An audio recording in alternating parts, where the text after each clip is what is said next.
नमस्कार, मी अनिल हरिश्चंद्र शिगवण, गाव कुंभवे, तालुका दापोली। मी गेली 15 वर्षे शेती हा व्यवसाय म्हणून करतो आणि आता माझ्या शेतामध्ये कलिंगड काढणीला माल झालेला आहे, विक्रीसाठी आहे। आणि आपल्याकडे देशी जनावर आहेत, गाई म्हशी, त्यांच्या शेणगोमूत्रावर शेती करतो। आणि ही लागवड आता माझ्याकडे ऑक्टोबर महिन्यातली आहे। ऑक्टोबर महिन्यामध्ये लागवड केली होती आणि आता माल काढणीला तयार झालेला आहे। तुम्ही टप्प्याटप्प्याने लागवड करता म्हणजे काय करता? एक 15 दिवसाच्या फरकाने लागवड करतो, कारण मला माल स्वतः विकायचा असतो। मी कोणत्याही दलालाला माल देत नाही। रस्त्याला स्टॉल लावून आम्ही स्वतः माल विकतो, त्यासाठी मी टप्प्याटप्प्याने लागवड करतो। म्हणजे हा माल संपला की लगेच दुसरा माल तयार होतोय। अरे पाणी कसं देता? पाणी ड्रिप सिस्टमने दिलेलं आहे। आणि हे जे काय बेड केले त्या बेडमध्ये खाली काय घातलंय? गांडूळ खत आहे, शेणखत गांडूळ खत आहे। ते कुठून आणलं? आपलं घरचंच आहे। किती गुर आहेत? 30 जनावर आहेत। पाणी आणलं कुठून? पाणी 2 किलोमीटरवरती आपली विहीर आहे, तिथून आणलेलं आहे।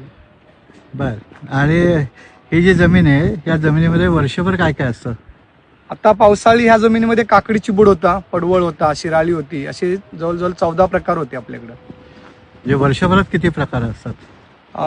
वर्षभरात आता काकडी पडवळ झाल्यानंतर कलिंगड घेतलंय। कलिंगड झाल्यानंतर आता परत मका आणि काकडी पीक घेणार। मका का काकडीमध्ये?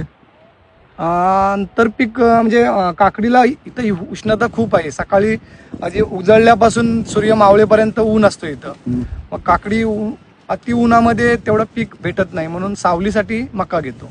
हो, माल कमी पडतो एवढं करून सुद्धा। बापरे।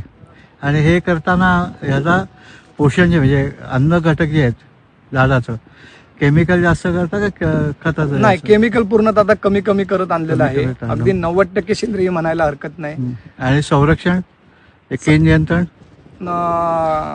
कसलं? कीड नियंत्रण? कीड नियंत्रणासाठी रक्षक सापळे वगैरे वापरलेले आहेत। म्हणजे फळमाशीचा सापळा आणि चिकट सापळा? फळमाशीचा आहे, चिकट सापळे आहेत। सुरू केलं आता इथं किरकोळ प्रमाणात, मोठ्या प्रमाणात कोण असं करत नाही। असं नाही, पण 5 गुंठे 10 गुंठे असे 25-30 जणांनी आता नवीन तरुण आहेत, करतायत, सुरुवात केली। काहीने शेळ्या पाळायला घेतल्यात, माझ्याकडे शेळ्या सुद्धा आहेत, जनावर आहेत, कुक्कुटपालन आहे।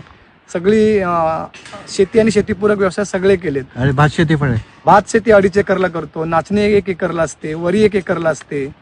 आता पालेभाज्या सुद्धा आहेत, मिरची वांगी लावलेलं आहे। मग हे जे सगळं आहे, सगळीकडे ओरड अशी आहे की माणसं मिळत नाहीत, आणि तुम्ही एवढे काय काय करताय? म्हणजे गुरं आहेत, बकऱ्या आहेत, भात आहे, भाजीपाला आहे, दुकान आहे स्वतःचं, हे कसं काय जमतं?